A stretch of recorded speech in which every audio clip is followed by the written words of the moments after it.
زندگی میں ایسی راتیں بہت کم لوگوں کو نصیب ہوتی ہیں جو اللہ سے باتیں کرتے کرتے گزر جاتی ہیں۔ جواب بھلے ہی نہیں مل رہا ہوتا، لیکن یہ دل یہ بتا دیتا ہے سب۔ جب اللہ پاک ہماری طرف متوجہ ہوتے ہیں نا، اس وقت دل بہت پرسکون رہتا ہے۔ ایک عام سی بات بھی اللہ کو بتاتے وقت آنکھوں سے آنسو آنے لگتے ہیں۔ ایسا محسوس ہوتا ہے کہ اللہ سن رہا ہے، اللہ ہمیں دیکھ رہا ہے، اور بے شک وہ سن بھی رہا ہوتا ہے اور دیکھ بھی رہا ہوتا ہے اپنے بندے کا تڑپنا۔ کچھ بھی پریشان کرے تو دعا مانگا کرو، کیونکہ دعائیں اپنا راستہ بنا کر اللہ تک پہنچ جاتی ہیں۔ آخر کیوں ہم نے خود کو انسانوں میں اتنا الجھایا ہوا ہے؟ کیوں ہماری اپنی ذات کی کوئی حیثیت نہیں رہی؟ صرف دنیا اور چند لوگوں ہی پر سب ختم کیوں کر دیا ہے؟ خدا را اس ظلم سے باہر نکلیں، مزید لوگوں سے ملیں، دنیا دیکھیں، کچھ نیا کریں، کچھ سیکھیں، آگے بڑھیں۔ یہ سوچنا چھوڑ دیں کہ اب کس سے کیوں بات نہیں ہوتی، کوئی بھول کیوں گیا، اس نے نظر انداز کیوں کیا، جواب کیوں نہیں دیا۔ اچھا سوچیں سب کے بارے میں۔ کیوں ہر کسی سے شکایتیں لگانے بیٹھ جاتے ہیں؟ کبھی کسی دکھی انسان کے پاس بیٹھ کر اس کا حال احوال پوچھ لیا کریں، کبھی صاف دل سے بھی بات کر لیا کریں۔ اچھا سوچیں اور کوشش کریں سب کو اچھے کاموں کی نصیحت کر کے اللہ کے قریب لے آئیں۔ امی رات دیر تک قرآن پاک پڑھا کرتی ہیں۔ میں سوچتا تھا کہ امی رات بھر بغیر کسی تھکن اور پریشانی کے قرآن پاک کیسے پڑھ لیا کرتی ہیں، لیکن میں نے جب ان لوگوں کو دیکھا جو رات بھر موبائل میں مشغول رہتے ہیں تو میرا تعجب دور ہو گیا، اور میں جان گیا کہ جب دل کسی چیز سے محبت کر بیٹھتا ہے تو وہ چیز آسان ہو جاتی ہے۔ اللہ تو سب کا ہے، لیکن جب اس کے آگے سجدہ ریز ہوتے ہیں تو ایسا لگتا ہے کہ جیسے اللہ صرف میرا ہے، صرف مجھے وہ دیکھ رہا ہے، صرف مجھے وہ سن رہا ہے، صرف میں اور میرا اللہ ہے۔ اور ایسا تب ہوتا ہے جب صرف سجدہ نہیں بلکہ سجدہ محبت ادا کیا جائے۔ کبھی کبھی میں یہ سوچ کر حیران رہ جاتا ہوں کہ اللہ انسان سے کتنی محبت کرتا ہے۔ اللہ ہمیں بناتا ہے، بہترین صورتوں سے نوازتا ہے، ہماری آنکھوں، بالوں اور چہرے کے رنگ کو بالکل توازن اور پرفیکشن سے بنایا ہے، ہمیں رزق عطا کرتا ہے۔ اللہ جو ہماری چلنے والی ایک ایک سانس کو کنٹرول کرتا ہے، ہمارے گناہوں کو ڈھانپ کر رکھتا ہے۔ اللہ چاہے تو ہمارے گناہوں کو ناراض ہو کر سب کے سامنے لے آئے، ہمیں دنیا میں سب کے سامنے بے عزت کر دے، مگر اللہ جو ہر چیز پر قدرت رکھتا ہے مگر ہمارے گناہوں کو ڈھانپ کر رکھتا ہے۔ پتہ ہے کیوں؟ کیونکہ وہ 70 ماؤں سے زیادہ محبت کرتا ہے ہم سے۔ رب سے جڑنے کے سفر میں پل پل کی آزمائشیں ہیں، پل پل کی رکاوٹیں ہیں۔ اگر اس دنیا میں جینا اتنا آسان ہوتا تو پھر وہ اللہ اسے آزمائشوں کی جگہ کیوں کہتا؟ زندگی تو نام ہی آزمائشوں اور مشکلات کا ہے۔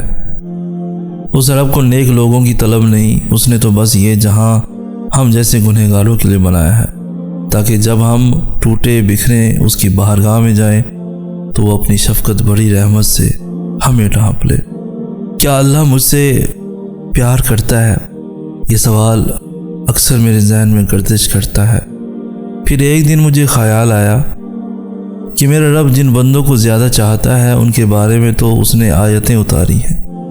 سو میں قرآن مجید کھول کر بیٹھ گیا۔ میں نے ڈھونڈا تو پہلی آیت ملی کہ وہ متقین سے محبت کرتا ہے۔ مجھے ملال ہوا کہ مجھ میں تو ذرا سا بھی تقوی نہیں۔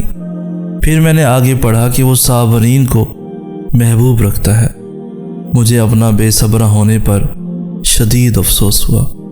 مزید آگے بڑھا تو جانا اللہ مجاہدین یعنی کوشش کرنے والے سے محبت کرتا ہے۔ مجھے احساس ہوا کہ میں تو بہت کم حوصلے والا لڑکا ہوں۔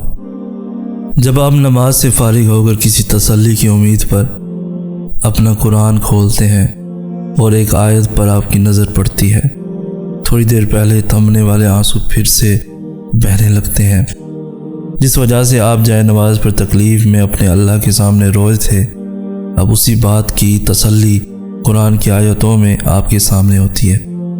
آپ کو لگتا ہے قرآن آپ سے باتیں کر رہا ہے، آپ کا رب آپ کو جواب دے رہا ہے۔ دنیا کا انتہائی خوبصورت احساس ہوتا ہے یہ۔ قرآن ایک حجت ہے تمام دنیا کے انسانوں پر روز قیامت۔ اس پر عمل نہ کرنے کا کوئی بھی عذر قابل قبول نہیں ہوگا۔ کیا سمجھتے ہیں لوگ کہ وہ کتاب جو اگر پہاڑوں پر نازل ہوتی تو انہیں ریزہ ریزہ کر دیتی، تو جو شخص اسے اہمیت ہی نہ دے اس کا کیا حشر ہوگا؟ کبھی اس پر بھی غور کر لینا۔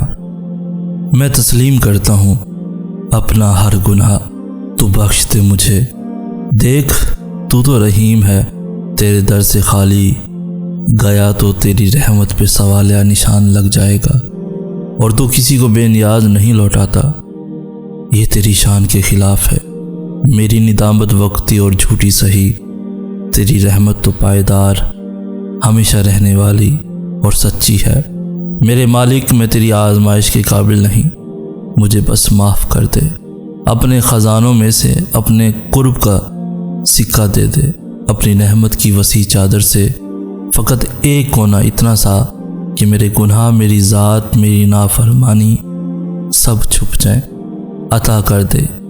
مولا میں تیرے بندوں کو معاف کرتا ہوں، تو مجھے معاف کر دے، تو مجھے معاف کر دے۔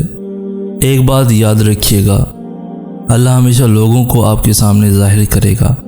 اس سے کوئی فرق نہیں پڑتا کہ وہ خود کو کتنی اچھی طرح سے چھپاتے ہیں، اس سے کوئی فرق نہیں پڑتا کہ وہ کتنی کوشش کرتے ہیں اور اپنی اصلی توجہ پر وہ پردہ ڈالتے ہیں۔ اللہ سب جاننے والا ہے، وہ ہمیشہ آپ کے سامنے ان کے ارادوں کو ظاہر کرے گا۔ جب آپ کسی مشکل وقت، مشکل صورتحال سے گزر رہے ہوں تو اللہ آپ کو ہمیشہ لوگوں کے اصلی چہرے دکھائے گا۔ یقین کریں، اللہ آپ کی آنکھوں کے سامنے جو کچھ ظاہر کرے گا اس پر آپ حیران رہ جائیں گے۔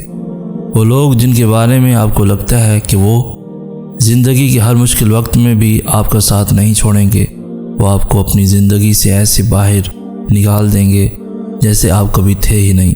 وہ لوگ جنہیں آپ کی مدد کرنی چاہیے تھی، جنہیں آپ کا ساتھ دینا چاہیے تھا، جو بہت دعوے کرتے تھے، جھوٹی باتیں کرتے تھے، اللہ ان کے اصلی رنگ آپ کے سامنے لے کر آئے گا۔ کبھی بھی یہ نہ بھولیں کہ آپ کے ساتھ کون تھا اور کون نہیں تھا۔